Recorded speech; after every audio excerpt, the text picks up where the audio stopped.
அவனுக்கு ஓடுறதுனா ரொம்ப பிடிக்கும். அவன் ஓடுறதுல ரொம்ப ஆர்வமா இருந்தான்.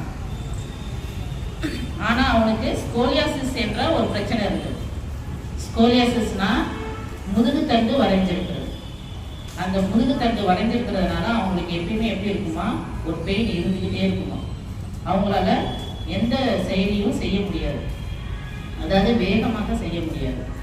அவருக்கு ஓடுறதுனா ரொம்ப பிடிக்கும் இல்லையா, அதனால அவர் என்ன பண்ணாராம், டாக்டர்கிட்ட போய் செக்அப் பண்றப்ப டாக்டர் சொன்னாராம், உங்களால வேகமாக ஓட முடியாது அப்படின்னு சொல்லிட்டாராம். இதனால அவர் மனசு உடைஞ்சு போய் இருந்தாராம். அப்புறமா அவரே தன்னை தெம்புபடுத்திக்கிட்டு நம்ம ஓடணும், ஓடியே ஆகணும் அப்படின்னு நினைச்சு என்ன பண்ணாராம், ஸ்கூல்ல இருக்கிற போட்டியிலலாம் ஓட ஆரம்பிச்சாராம். அப்போ ஓடுறப்ப அவர் என்ன பண்ணியிருக்காரு, எல்லா போட்டியிலுமே தோத்து போயிருக்காரு. ஒரு போட்டி விடாம எல்லா போட்டியிலுமே தோத்து போயிருக்காரு. தோத்து போனப்ப அவரோட ஃப்ரெண்ட்ஸ் எல்லாம் பார்த்து அவர் என்ன பண்ணியிருக்காங்க, ரொம்ப மோசமா கிண்டல் பண்ணி நக்கல் அடிச்சிருக்காங்க. அவர் அதெல்லாம் பொருட்படுத்தல. அவர் என்ன பண்ணாரு, கடினமா அதற்காக பயிற்சி செய்ய ஆரம்பிச்சார். பயிற்சி செய்ய ஆரம்பிச்சப்ப அவருக்கு முதுகு தண்டு தானே பிரச்சனை. அந்த முதுகு தண்டு பிரச்சனையை சரி செய்யறதுக்காக நிறைய எஃபர்ட் போட்டு நிறைய எக்ஸசைஸ்லாம் செஞ்சு அதை சரி செஞ்சிடலாம், சரி செஞ்சுட்டு நம்ம ஓட ஆரம்பிப்போம் அப்படின்னு ஆரம்பிச்சாராம். தன்னோட பலவீனத்தை பலமா மாற்றணுங்கிறதுக்காக கடுமையாக பயிற்சி செஞ்சாராம்.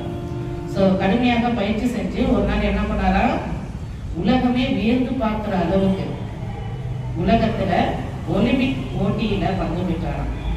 அவர் யாருன்னு தெரியுதா? ஜமைக்கா வீரர் உசைன் போல்ட். யாருமே எதிர்பார்க்க முடியாதுல்ல, the fastest runner in the world இல்லையா, மின்னல் வீரர்னு அவரை சொல்லுவாங்க இல்லையா. அந்த அளவுக்கு உயர்ந்திருக்கார், தன்னுடைய பலவீனத்தை பலமா மாத்திருக்கார். ஸோ அவரால் முடிஞ்சிருக்கு. நம்ம எல்லாருமே பிசிக்கலா ஃபிட் தானே, அப்ப நம்மளாலையும் முடியும் இல்லையா. ஸோ எந்த செயலையும் திறன்பட செய்ய முடியும். ஓகேவா. அவர் 2008, அதாவது இந்த பையனால ஓட முடியாது, வேகமா ஓட முடியாது, ஜெயிக்க முடியாதுன்னு சொன்ன பையன் இந்த வேர்ல்டு ஃபாஸ்டஸ்ட் ரன்னரா மாறி இருக்காருன்னா எப்படி இருந்திருக்கும் பாருங்க.